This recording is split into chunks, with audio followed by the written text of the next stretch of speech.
Good morning, everybody. I'm Sankalp, and as Shavir mentioned, I'm pursuing my PhD in Music Technology Group in UPF. So, in my talk titled "Representation and Segmentation of Melodies in Indian Art Music," basically, I'm going to talk about it's like an update on what I did. I don't know, it's too loud, maybe. It's basically I would be giving an update on what I did in last 1 year, essentially from the last time we met in Istanbul for CompMusic workshop. So let me start by presenting this block diagram which I proposed for this semi-supervised methodology for motif discovery, which is the main topic of research in my PhD. I mean, we don't have to understand this block diagram, but there are few interesting things here, like that. One very important thing is that we want to integrate knowledge both extracted from the data and from the expert musicians, basically to kind of every processing block in our methodology.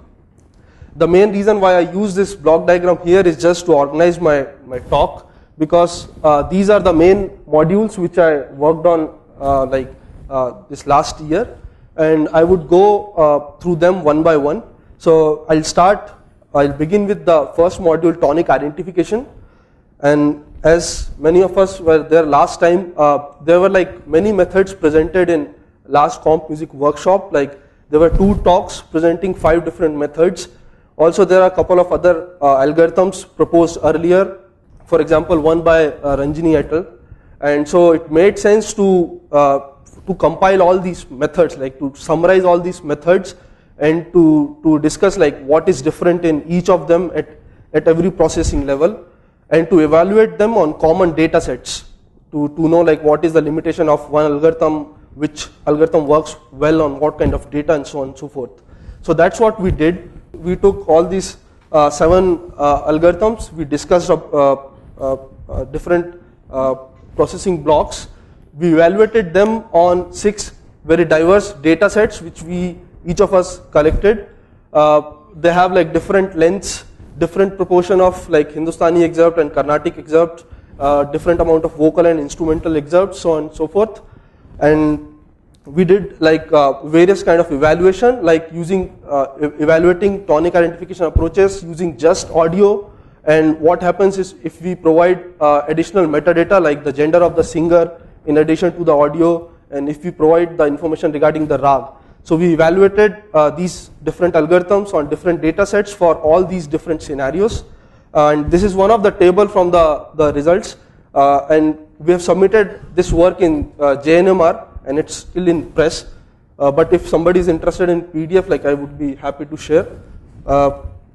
And in addition to the results, we also analyzed results as a function of different audio lengths, different music traditions, what happens, which algorithm work well on Hindustani, which one works well on Carnatic, and also the errors, the type of errors the algorithm makes, how much is dependent on what music style, and so on and so forth. So that was basically a summary of tonic identification approaches, which we submitted to JNMR. I did some little bit work on melodic feature extraction, the idea wasn't to work from scratch for melody extraction, because there are already decent state-of-the-art algorithms, but we wanted to be conscious of the limitations of those methods, especially when we say the way we represent melody, because most of the state-of-the-art algorithm, when they say melody extraction, they are just using the fundamental frequency of the lead artist, which is no doubt which is the most informative kind of a facet of the melody, but definitely we identify there are other aspects like timbre and loudness of the predominant voice, which are very important for describing melody in a good way. So we were interested in looking at these 2 aspects and analyzing how much can they help in in the melodic similarity task. So let's say this is our original audio. I'm not going to play any of these audio because I want to save some material for tomorrow's talk. So I'll play them tomorrow. So this is the predominant voice, and this is basically what is the interesting component for us, especially because in the in the context of Indian art music, where the concept of lead artist is very, very clear. And most of the algorithms give us just the fundamental frequency. And if you look at the other aspect, for example, this is an audio component which I generated using the predominant voice by normalizing the pitch, by normalizing the fundamental frequency. So this is a constant fundamental frequency, but the harmonics are the weights of the harmonics are the same. So we clearly see the structure of the formants and loudness. When we play this, like, it becomes more clear what is the role of these two dimensions. So we have been looking at how to obtain these loudness and timbral features, and this is a rough block diagram how we do it. Like, so we do a fundamental frequency estimation, we resynthesize an audio, and we use that resynthesized predominant voice audio for loudness and timbral feature extraction. And these are some of the references that we used for calculating perceptual loudness. And right now we just worked for the timbral feature. We extracted spectral envelope and extracted spectral centroid using this envelope. Initially, we were doing obtaining spectral centroid using the harmonics, but there was a too much correlation between the pitch and the spectral centroid. So we thought it's a good idea to use spectral envelope instead of the individual harmonics.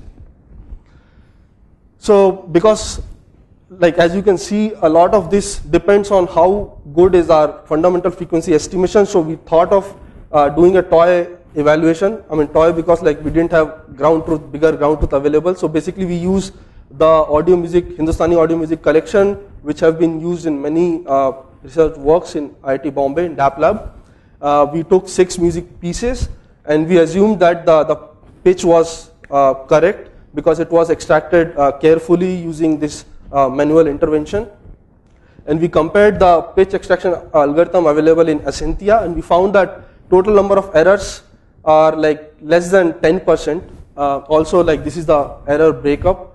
And then, like, so the idea was like to tune this pitch extractor for the case of Carnatic and Hindustani music, which is precisely what Vignesh will be focusing on in his master's thesis.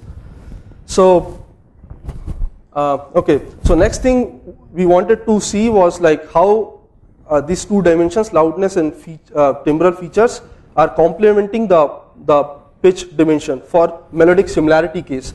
So we kind of replicated the same experimental setup proposed by Joe, and he presented it in last CompMusic workshop. So basically he took like 2 types of phrases, Manidhapa and Dhanidhapa, and so there are like around 4,000 positive combinations and 4,000 negative combinations.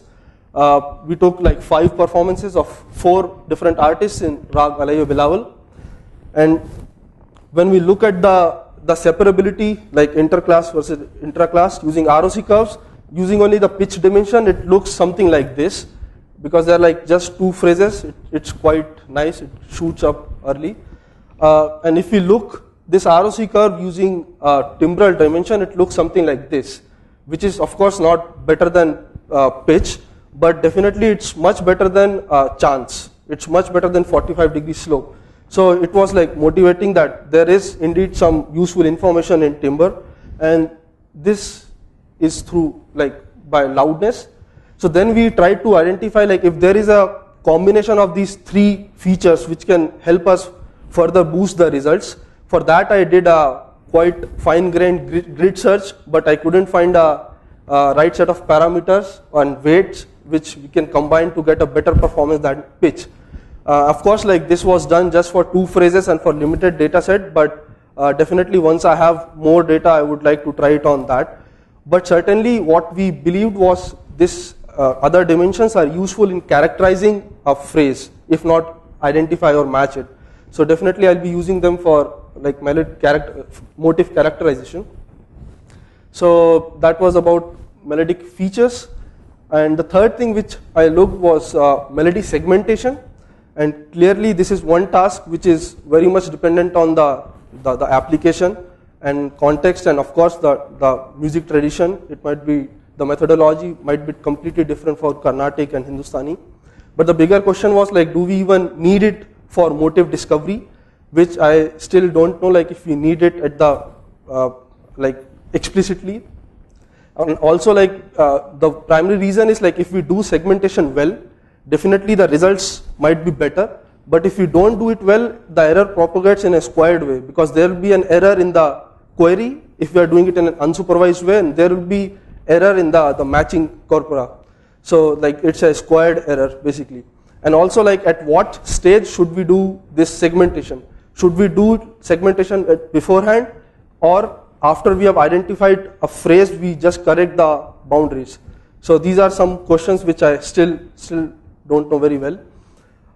So basically for segmentation there are many models for like melodies in Western popular music, but I couldn't find any like study for Hindustani and Carnatic music.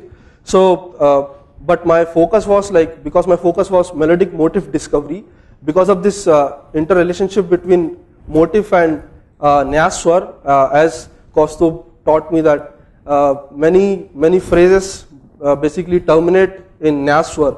So definitely one thing which we can do is to try to identify boundaries of the Nyas Swaras at least. So that's what I did, which was like it's fairly simple task for at least alap sections, because there is like the Nyas are very long held notes, but the complexity arises when we see some notes which have alankars, many ornamentations, and the deviations of these ornamentations can go up to like 200 cents. So for example, let's take this example. I'll just play the audio.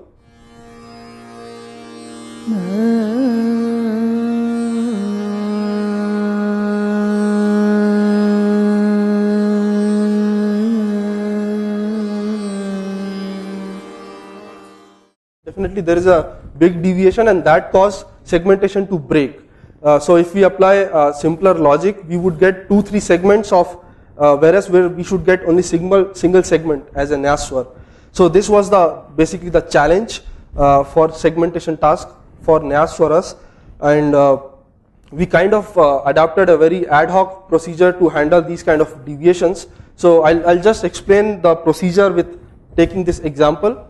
So let's take this is the melodic contour that we have. So first thing we do is to identify what are the swaras used in a performance by through creating a histogram of melody and then using some intuitive parameters to determine what is a valid peak.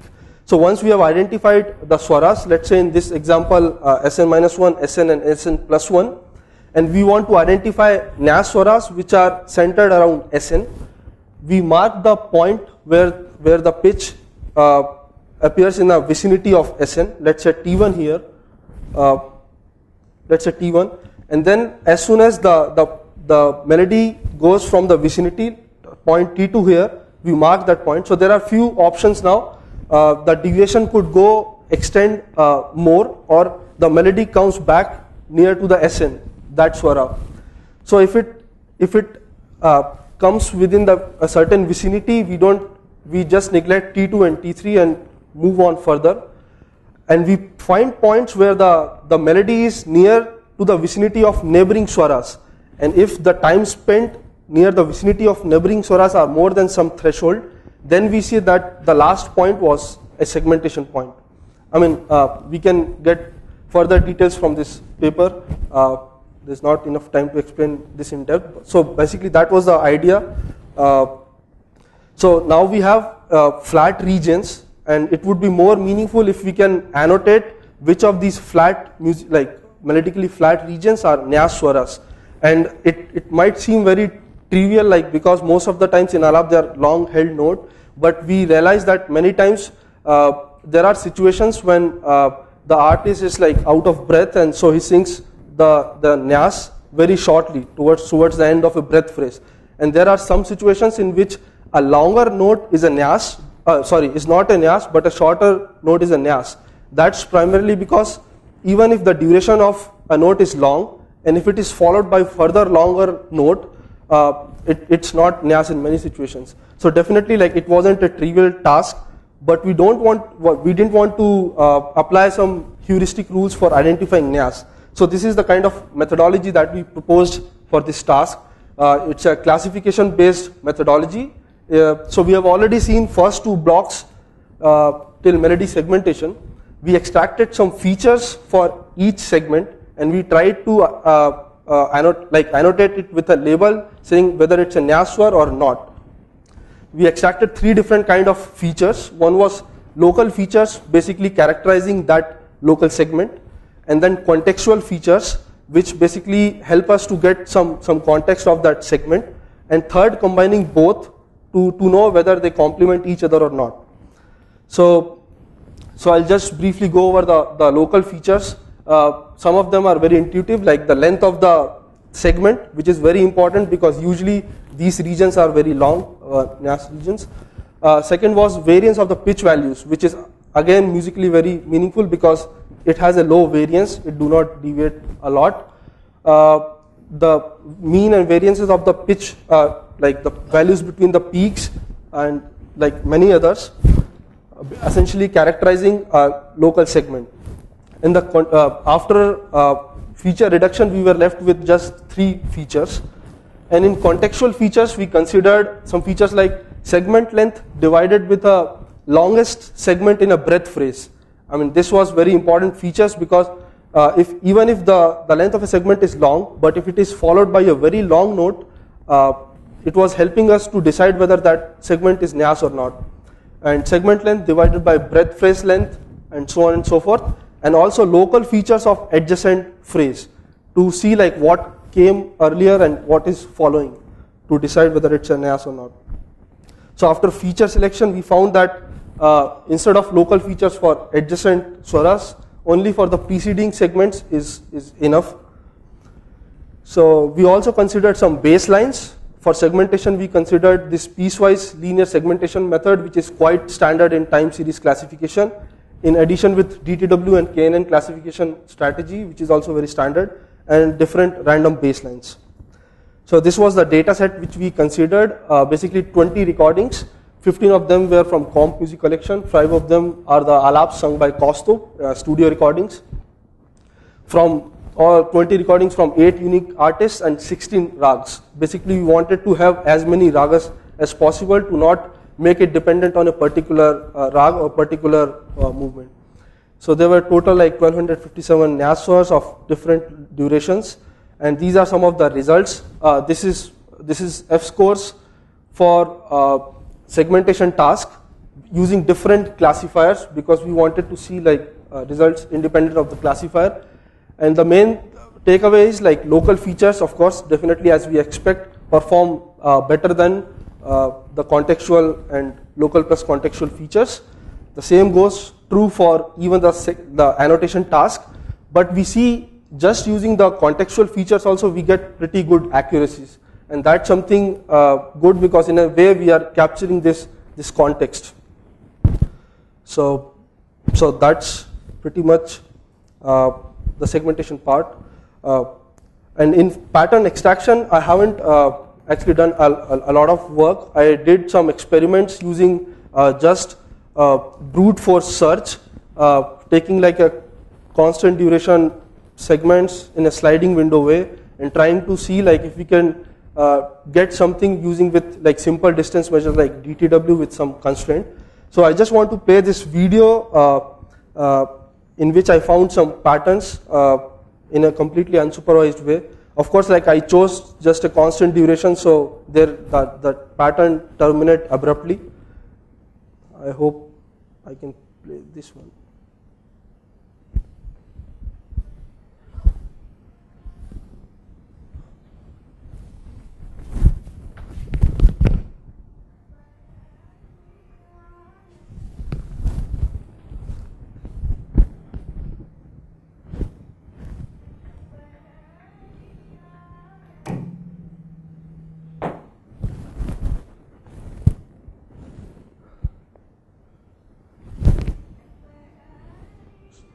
So as we see, like we are able to capture that phrase. Of course, like there are many things like we have to fine tune these, but at least like we do get something. And I mean, I haven't put a lot of effort, but definitely in coming year, this is something which I would be doing. So So the blocks in blue are the ones which I'm working on, and it's the future work. So I guess that's it from my end. Thanks a lot.